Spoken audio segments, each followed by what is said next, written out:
Hello everyone, welcome to Internally Screening. Today we are continuing Hooptober with a review of the 1925 classic, The Phantom of the Opera. Based off the famous 1910 book of the same name, Phantom of the Opera needs a little introduction. It is ingrained as a cornerstone in pop culture thanks to adaptations from the likes of Joel Schumacher and of course Andrew Lloyd Webber with his now famous or infamous, depending on your opinions on Andrew Lloyd Webber, musical from the 80s. But this was, I believe, the first film adaptation of it and is one of the most iconic representations of certainly the character of the Phantom himself, played by Lon Chaney, who himself was a beloved actor in his time and renowned for using makeup to transform himself very vividly, and so earned himself the moniker the man with 1,000 faces. So there's a lot of sort of rich movie history and culture going on with this film. Story-wise, if you're not familiar with The Phantom of the Opera, it simply follows the goings-on inside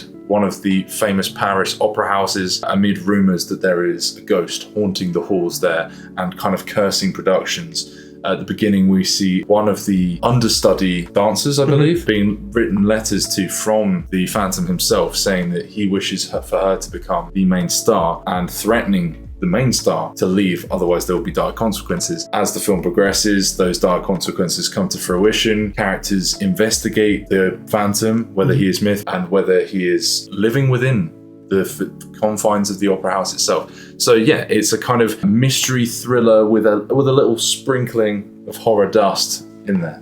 Rupert, what did you think? I really enjoyed it, I have to say. I'm not the most well-versed on 20s films or silent films in general, but and they can be quite hit or miss with the ones I have seen. But yeah, I actually really enjoyed this. I think it's very accessible. I think this was probably, for the time, a kind of Hollywoodish style big budget film. I would imagine so. And it's got like a lot of production value. I think it's really, really beautifully made. When you watch it, it's like, it feels very classic and like finely constructed for what it is at the time, with these like huge sets, crazy costumes, and like what they're actually trying to do, you can tell was really ambitious for the time, for sure, with like loads of extras on screen, these like big special effects, and it's really like thoroughly crafted. I don't really know how to express it. It's just like it feels like a real work of art in a way that you don't really get with every film. I mean, we just reviewed the giant spider invasion, right? It's like it's on a whole different level. Right? So it's a really beautifully crafted film. Obviously, going into it, it's sort of hard to get too involved in the story since I sort of know it back to front. Even though I think I've only ever seen one of the Phantom of the Opera films, like ages ago when I was a kid. But the story is just so ubiquitous. It's just kind of like one of the cultural stories that just will never go away. Well, it's become folkloric at this point. Basically, until very recently, I didn't know where the original story came from. It just seems like one of those things that the further back you go, the more adaptations you find of it. Like, it's repeated. It's just omnipresent. I think a big part of that is probably down to the fact that like the whole trend of people sympathising with the monster. Although, interestingly, this is very much a film that's pre that, which I'll sort of we'll probably get into a bit. I guess Frankenstein is like the tragic monster, right? And the Phantom is sort of a tragic monster, but in this film it's a little bit more black and white than that. Excuse the pun. But like, it felt like like almost a folksy version of this tale, like a very old-fashioned version of it, and I really enjoyed it. Yeah, I think one thing that caught me by surprise very early on is the use of colour. What how do they? They're like shaders. I don't know what they're called traditionally. But basically, you'll have sort of scenes in different places or with different moods, coloured dramatically with like a yellow filter, a purple filter, or a red filter. So, like Rupert, someone who is completely ill-versed in silent films and black and white films, seeing that as someone who's never seen it before was quite like a jarring first impression. But I quite like what it lends. It gives a bit more, like the scene where he's like trying to cook the guys. Yes. And it goes like red. Like, it does actually, subconsciously, it gives you a bit more like feel. I think it's quite a clever use of sort of the limited resources you have to heighten what you've got. Because that sort of thing is going to be very hard to convey with no sound and no colour. So if you've got something that you can use. Apparently as well, the use of frequent dialogue cards is apparently, this film uses them much more consistently than a lot of other silent films, and so that kind of really helps you keep engaged, because for a modern audience, it's kind of the elephant in the room of like silent films seem so archaic. It really does feel like you're kind of watching a museum piece if you don't have some kind of like cultural tie to that technology and that way of viewing film. Like for us, it is purely just. No, I mean, some people struggle with like subtitles, right? So this is going to be this is a bit very alien to a lot of people. But yeah, it's interesting for me to sort of analyze what this film does as part of that to kind of gain as much as it can with its limited medium. And I think that's very interesting.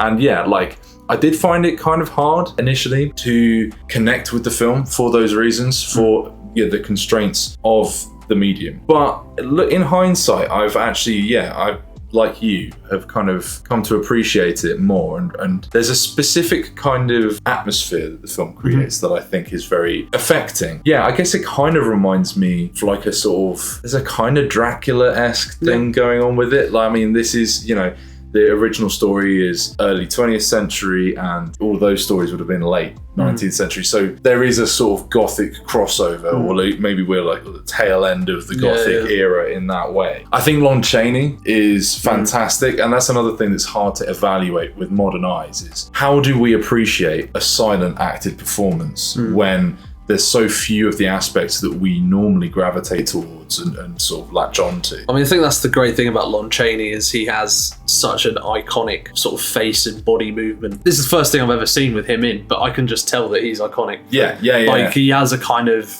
on-screen magnetism that you can just kind of like, oh yeah, this is like a great actor, even if you can't hear a word he's saying. And he's really good in this. I mean, obviously the facial makeup stuff, actually really effective, I thought. Like, genuinely kind of creepy looking in a way that I think a lot of 20s special effect makeup stuff can look a bit naff. Yeah. This actually looks a bit creepy. There's a great shot where, I can't remember the name of the main character, the woman, where she's up on the roof during the like weird orgy party thing that they do. Oh, the masquerade. Yeah, the masquerade, that's it. Yeah. She's like speaking with her lover and the Phantom is up on the roof and he's like looking down, like, and it's like this really dramatic shot. It looks excellent. That is great. It almost looks like some kind of old painting. Yeah, it's very. And there's a few of those sorts of shots throughout the film where you get this kind of like. Some of the wide shots are almost like some of this like Renaissance paintings. Or like Raphaelite type stuff. Yeah, for sure. It looks great. Yeah, in fact, speaking of which, that's an interesting point in the film where the masquerade ball where he comes in is like the Red Death or something. Yeah. It's like he has a notoriety there because it's like maybe it's like one place he can go. It's like Halloween. Because everyone's wearing a mask. And which almost feels quite Halloween-esque. Yes, it's like he's in the mask, so people aren't questioning him during Halloween. It's right, exactly that. Yeah, and they also use a completely different color filter in that bit. It's kind of like almost a dual filter where it really picks out reds and also has this kind of bluey tinge to a lot of the other stuff. It's hard to say. I don't know if that's how it would originally screened. But, yes, but that's a hard thing to know.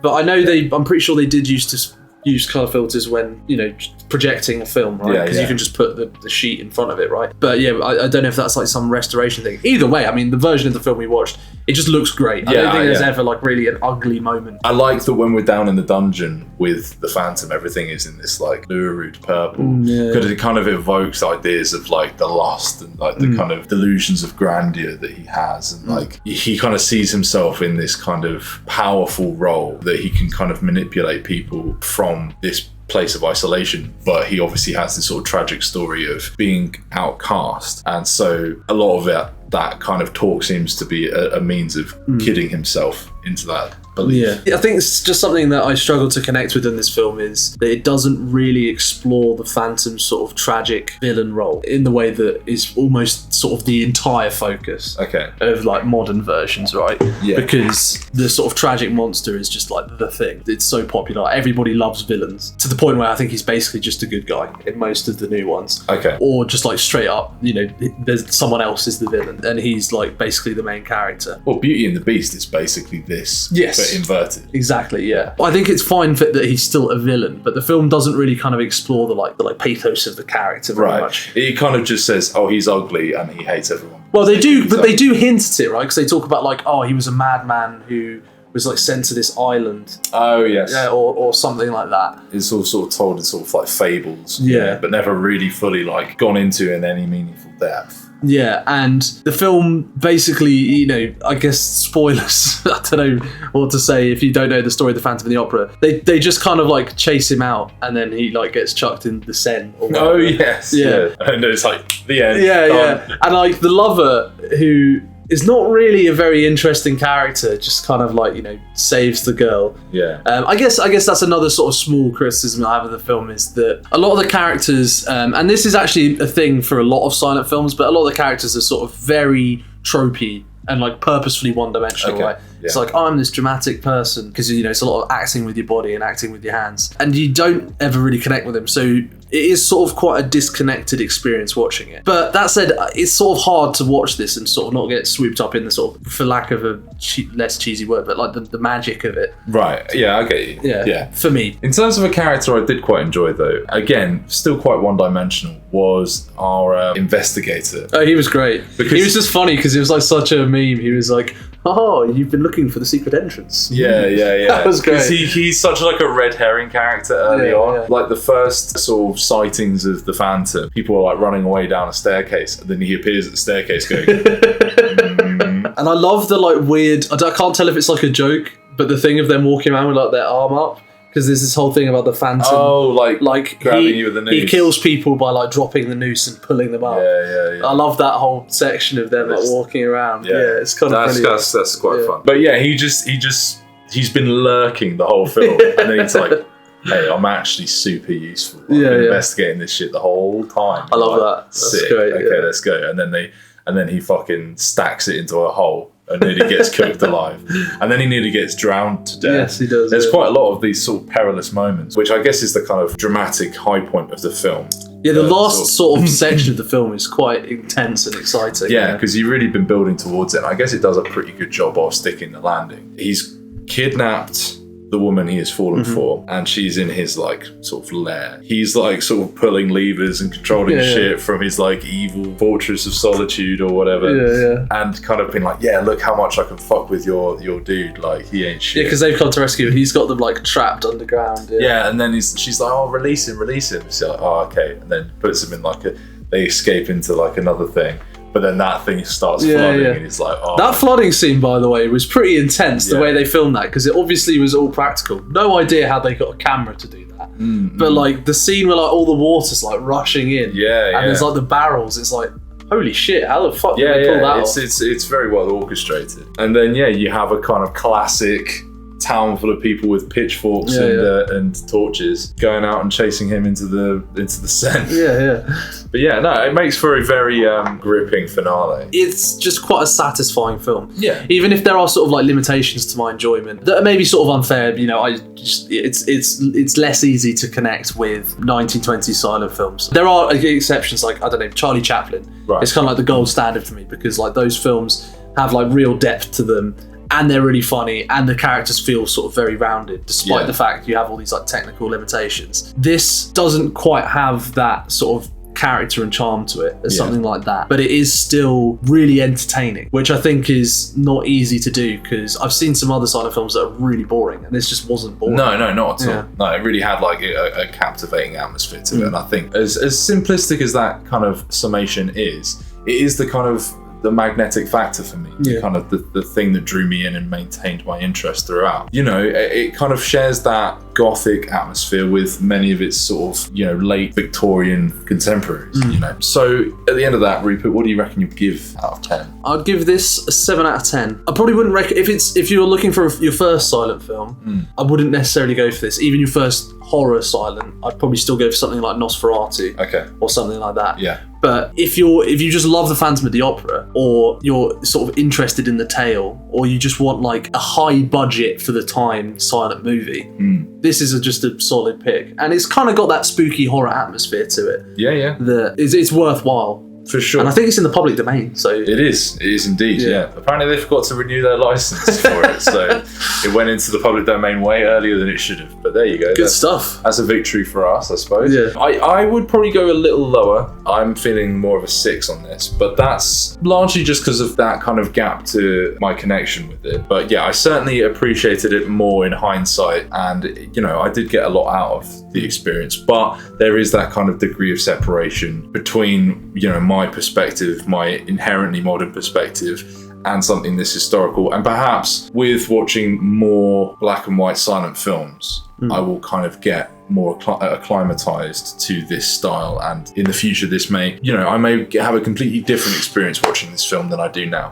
But I think, still a recommend from the both of us if you are interested in that kind of specific historical filmmaking. And that's about it in terms of the review. We hope you've enjoyed watching it. If you enjoyed this video, please consider giving it a like and subscribing to the channel. We've got plenty more horror reviews coming, as well as reactions and plenty more stuff. If you dislike this video, hit dislike, and we will catch you again in the next video. Peace. Peace.